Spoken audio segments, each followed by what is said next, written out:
Capítulo 16 del libro de Fisiología de Wheaton y Hall. Sean bienvenidos una vez más. Hoy vamos a hablar acerca de la microcirculación y el sistema linfático, que básicamente es el intercambio del líquido capilar, el líquido intersticial y el flujo linfático. Ok, vamos a iniciar entonces. Bueno, en sí la función principal del sistema circulatorio, el objetivo es transportar nutrientes a los tejidos. Eso mencionamos en el primer capítulo cuando hablamos de esta unidad, ¿no? Y también de la eliminación de los desechos celulares. Entonces, el sitio de acción de este sistema circulatorio son los capilares. ¿Cuáles son las características de esos capilares? Una sola capa de células endoteliales altamente permeables es una de las características de estos. Además, también van a facilitar el intercambio rápido de nutrientes y productos de desecho. Existen aproximadamente 10.000 millones de capilares y la superficie total va a ser de 500 a 700 metros cuadrados, que básicamente es pues un octavo de un campo de una cancha de fútbol, ¿no? Bien. Ahora, hablemos de la estructura de esta microcirculación. En realidad hablamos acerca de la entrada de sangre, que es pues a partir de las arteriolas, las metaarteriolas y también los capilares, y la salida de sangre a través de las vénulas, ¿no?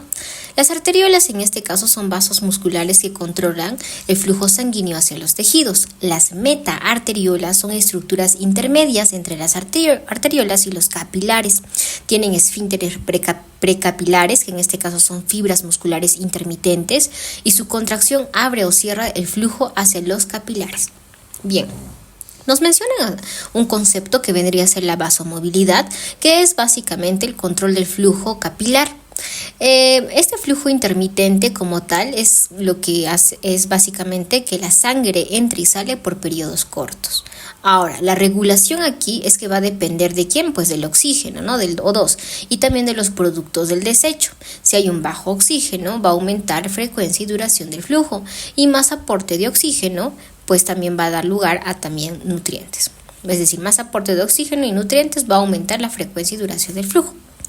Bien. La estructura capilar y permeabilidad va a depender de la pared capilar, es decir, una sola capa de células endoteliales con poros pues puede en este caso ser una de las piezas más claves de la permeabilidad. Ahora también el intercambio. A través de los poros se van a difundir solutos entre el plasma y el líquido intersticial, también un mecanismo clave de la permeabilidad.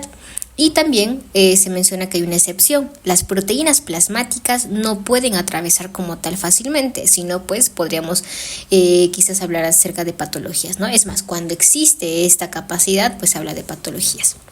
Bien, ahora el intersticio y el líquido intersticial también son muy importantes aquí.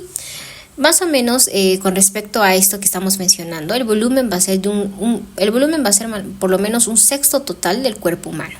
Ahora, existen estructuras del intersticio. Aquí vamos a tener fibras del colágeno que van a dar resistencia tensional y filamentos de los proteoglucanos que es básicamente el ácido hialurónico, que forman una red como borde en cepillo. Ahora, con respecto al líquido intersticial específicamente, este se va a filtrar desde los capilares, similares al plasma, pero con menos proteínas, mayormente atrapados en gel formado por proteoglucanos. Ahora, la difusión rápida aquí va a ser del 95, incluso el 99% de la velocidad del agua libre. Luego también tenemos un líquido libre, ¿no? Que vendría a ser el 1% normalmente, en donde se puede acumular o puede darse lo que son los edemas. Bien. Hablemos ahora acerca del intercambio entre la sangre y el líquido intersticial, que es lo que es el tema central de este capítulo. A esto le vamos a llamar difusión capilar. La difusión es el mecanismo principal de transferencia de sustancias entre el plasma y el líquido intersticial. El paso de moléculas se produce de forma masiva y constante, permitiendo una mezcla continua entre ambos compartimentos. Y para esto existen tipos de sustancias y su vía de difusión. Por ejemplo, liposolubles como el oxígeno y el dióxido de carbono. Estos se van a difundir directamente a través de las membranas celulares. Por otra parte, los hidrosolubles como la glucosa y electrolitos pasan a través de los poros intercelulares en las paredes capilares. La difusión es tan eficiente que incluso las células a 50 micrómetros de distancia de los capilares pueden recibir suficientes nutrientes. Bien, ahora hay factores que afectan la velocidad de esta difusión. Por ejemplo, el tamaño del poro capilar, ¿no? Generalmente entre 6 a 7 nanómetros. Algunos órganos, por ejemplo el hígado, tienen poros más grandes, lo que aumenta la permeabilidad. Ahora, el tamaño molecular también, ya que existen moléculas pequeñas como agua, sodio y cloruro que difunden fácilmente. También las proteínas plasmáticas, por su mayor tamaño, tienen una difusión restringida. Ahora, también otro de los factores que afecta la velocidad de difusión es la diferencia de concentración. Las sustancias difunden más rápido si hay una gran diferencia de concentración. Por ejemplo, el oxígeno, que está presente mayor en la sangre, difunde hacia los tejidos. Y los desechos los metabólicos como tal, pues que están presentes en mayor cantidad en los tejidos, van a difundir hacia la sangre. Bien. Ok, también nos hablan acerca de lo que es el intersticio y el líquido intersticial, que de hecho ya habíamos mencionado hace un ratito, ¿no? Que vendrían a ser, que está compuesto por las fibras de colágeno y todo ello. Pero lo que tenemos que saber aquí es, con respecto a estos líquidos que se encuentran en los capilares, son las fuerzas de Starling. ¿Qué son estos? Bueno, el intercambio de sustancias entre la sangre y los tejidos ocurre en su mayor parte a nivel de los capilares, vasos, en este caso de la pared delgada, y gran superficie que permiten el paso de los gases, nutrientes, productos de desecho y, pues lo más importante, agua. Este transporte puede ocurrir por difusión simple, como mencionamos, como en el caso del oxígeno y el CO2, pero el movimiento del líquido como tal, es decir, del agua y solutos disueltos, ocurre mediante un proceso físico llamado ultrafiltración. Este fenómeno depende del balance de presiones entre el interior del capilar y el líquido intersticial circundante, lo cual fue descrito por Ernest Starling a fines del siglo XIX, si no me equivoco. Este balance se conoce como el principio de Starling o las fuerzas de Starling y permite explicar por qué en ciertos trastornos de los capilares se filtra líquido y en otros se reabsorbe. Entonces, ¿qué es la ultrafiltración? La ultrafiltración capilar consiste en el paso del plasma libre de proteínas a través de los poros de la pared capilar hacia el espacio intersticial. Este movimiento está regulado por las fuerzas físicas opuestas, principalmente dos: presiones hidrostáticas, que tienden a empujar el líquido hacia afuera del capilar, y presiones oncóticas o coloidosmóticas, que tienden a atraer el líquido hacia adentro del capilar. Y para eso, ahora sí vamos a mencionar cuáles son esas fuerzas de Starling, que son 4 componentes principales. Estas fuerzas se dividen en 2 grupos: presiones que favorecen la salida del líquido y presiones que favorecen la entrada. Todas ellas interactúan para determinar el movimiento neto de agua entre el plasma y el líquido intersticial. Entonces, primera fuerza, presión hidrostática capilar, conocida como PC. La función de esta es que empuja el líquido fuera del capilar hacia el intersticio. El origen es que la presión ejercida por el contenido sanguíneo sobre las paredes capilares da lugar a esto. Y el valor promedio, nuevamente, esto se mide en milímetros de mercurio, va a ser de 17 milímetros de mercurio. La segunda fuerza va a ser la presión hidrostática del líquido intersticial, conocida como PIF. La función es que si es positiva, empuja el líquido hacia el interior del capilar, y si es negativa, como en tejidos subcutáneos, favorece la salida del tejido. El valor típico va a ser de menos 3 milímetros de mercurio. Bien, en tercer lugar tenemos la presión coloidosmótica del plasma, que en este caso es conocido como pi, o sea, pi de 3.1413 y otro pi. Entonces, la función de esto como tal es atraer líquido hacia el interior del capilar debido a la presión de proteínas plasmáticas como la albúmina. El valor promedio va a ser de 28 milímetros de mercurio. Y luego tenemos la presión coloidosmótica del líquido intersticial, también esto conocido como el PIP. La función de este va a ser como tal atraer líquido desde el capilar hacia el espacio intersticial, y el valor promedio va a ser de 8 milímetros de mercurio. Entonces, estas son las 4 fuerzas de Starling, que también son preguntas de examen. Ahora, existe una ecuación de la filtración capilar que, pues, para esto, si ustedes desean aprenderlo, pues está bien, pero en realidad no, básicamente es la magnitud del movimiento neto del líquido que puede estimarse, pues, en la fórmula que nos presenta el libro, ¿no? Bien, lo que tenemos que saber aquí es que, como hemos mencionado estas fuerzas, Esto todo hace que se mantenga una homeostasis, o que en este caso pues también es llamado como el equilibrio. Pero ¿qué ocurre si se altera este equilibrio? Entonces, cuando este delicado balance se ve alterado, pueden producirse trastornos como el más famoso, edema, que es la acumulación anormal de líquido en los tejidos. Por ejemplo, en insuficiencia cardíaca, cuando aumenta la presión venosa, hay una más infiltración. De hecho, en pacientes que tienen esta condición, lo que se hace es agarrar una venda y ponerlos sobre todo en los pies, ¿no? En las extremidades inferiores, para evitar este síntoma, o este signo, perdón, que es el edema, ¿no? Ahora, existe un efecto que es conocido, el efecto Donan, que en este caso nos menciona sobre las proteínas plasmáticas, específicamente las que tienen carga negativa, que no solamente van a generar presión oncótica, sino que también atraen iones positivos como el sodio, lo cual potencia la presión osmótica efectiva del plasma a un 50% más. Este fenómeno se llama efecto Donan, en el cual va a intensificar la capacidad del plasma para retener agua. Bien, ahora entonces, ya mencionando todo eso, lo único que podemos decir es que, es decir, de lo que hemos mencionado hace un rato, es que el líquido se mueve en los capilares según un equilibrio entre presión hidrostática y presión oncótica. Es lo que tenemos que aprender. Ahora, este principio, conocido como las fuerzas de Starling, determinan si el líquido se filtra hacia el intersticio o se reabsorbe hacia el capilar.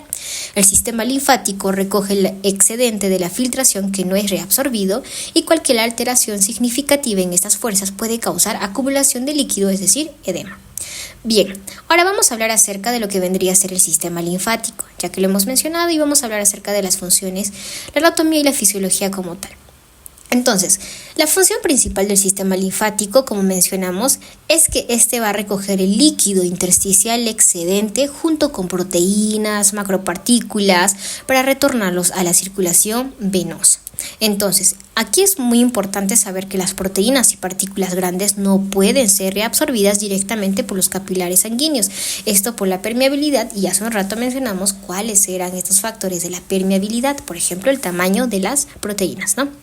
Ahora, hablemos de la anatomía funcional de la circulación linfática. Casi todos los tejidos poseen vasos linfáticos. El conducto torácico, por ejemplo, recoge la linfa de la mitad inferior del cuerpo, el lado izquierdo de la cabeza, cuello, brazo y parte del tórax, y lo va a drenar en la unión de la vena yugular interna izquierda y la subclavia izquierda. Ahora, el conducto linfático derecho ya también va a recoger linfa del lado derecho de la cabeza, el cuello, el brazo y parte del tórax, y va a drenar en la unión de la vena yugular interna derecha y la subclavia derecha. Bien, pero ¿de qué está compuesto la linfa? La linfa deriva del líquido intersticial, por lo que su composición es muy similar, es decir, proteínas, en promedio en tejidos de 2 gramos por decilitro, y en el hígado hasta 6 gramos por decilitro. Va a contener también grasas, que después de una comida, por ejemplo, rica en lípidos, el conducto torácico puede contener de 1 a 2% de grasa. Ahora, existen factores que regulan el flujo linfático, y para eso también vamos a tener fuerzas. Por ejemplo, la que mencionamos hace un rato, ¿no? La presión hidrostática intersticial. A mayor presión intersticial, más flujo linfático. El flujo puede aumentar hasta 20 veces con presiones levemente superiores a 0. milímetros de mercurio. Pero si la presión sigue aumentando, es decir, mayor de 1 a 2 milímetros de mercurio, se comprimen estos vasos linfáticos grandes, lo cual, como hemos hablado, por ejemplo, en el anterior capítulo, donde estábamos hablando acerca de la biofísica, en el capítulo 13, si no me equivoco, pues este flujo va a disminuir, nuevamente por términos biofísicos, ¿no? Bien, ahora existe algo que se llama bomba linfática. Básicamente el mecanismo es un mecanismo activo de propulsión. Entre cada par de válvulas, los segmentos de los vasos linfáticos actúan como bombas autónomas. Al llenarse, se contraen y luego impulsan la linfa al siguiente segmento. Existen factores externos que aumentan esta bomba linfática, por ejemplo, contracciones musculares o movimientos corporales como caminar, respirar, entre otros, ¿no? Ahora, durante el ejercicio, el flujo linfático puede incluso aumentar de 10 a 30 veces más. Por ende, pues se recomienda muchísimo para poder eliminar todos esos desechos, ¿no?, que están en la linfa. Ahora, existe también una función del sistema linfático conocido como el sistema de rebosamiento, que es básicamente recoger proteínas y líquidos en exceso. Por ejemplo, si el sistema falla, esto puede dar lugar a una obstrucción linfática. Ahora, se acumulan en este caso, pues en esta obstrucción linfática, se acumulan proteínas en el intersticio, aumenta la presión coloidosmótica intersticial y se agrava la infiltración, lo cual va a dar lugar a lo que conocemos como edema, ¿no? Bien, sobre todo un edema significativo. Ahora, también tiene obviamente una de las más famosas funciones, la función inmunitaria, que en este caso va a dar lugar a la filtración en ganglios linfáticos. Esto debido a la alta permeabilidad que va a permitir el paso de bacterias o restos celulares. La linfa pasa por los ganglios linfáticos y, por ejemplo, los macrófagos aquí van a hacer su trabajo, ¿no? Van a fagocitar y van a digerir estos elementos. El resultado es que la liberación de estas moléculas simples como aminoácidos, glucosas, ácidos grasos a la sangre, pues en este caso sean eficaces. Bien, el libro ahora nos menciona en este caso lo que vendrían a ser las cifras clave. Nos menciona que, por ejemplo, la tasa total de flujo linfático va a ser de 120 mililitros por hora, esto de 2 a 3 litros por día, y las proteínas en linfa hepática van a ser de 6 gramos por decilitro, y las grasas en linfa postprandial, es decir, luego de una comida, sobre todo alto en lípidos, va a ser de 1 a 2%, ¿no? Esto como datos para poder hablar acerca de patologías. Ahora, entonces, en otras palabras, lo que hemos aprendido con respecto a este sistema linfático es que el mantener el equilibrio de los líquidos y proteínas es parte del sistema linfático. También funciona como vía inmunológica, facilita la absorción de lípidos intestinales y también previene el edema al drenar el exceso de líquido intersticial. Y bueno, de esta manera hemos terminado con este capítulo. Si te ha gustado, dale like y suscríbete y nos vemos en el siguiente capítulo.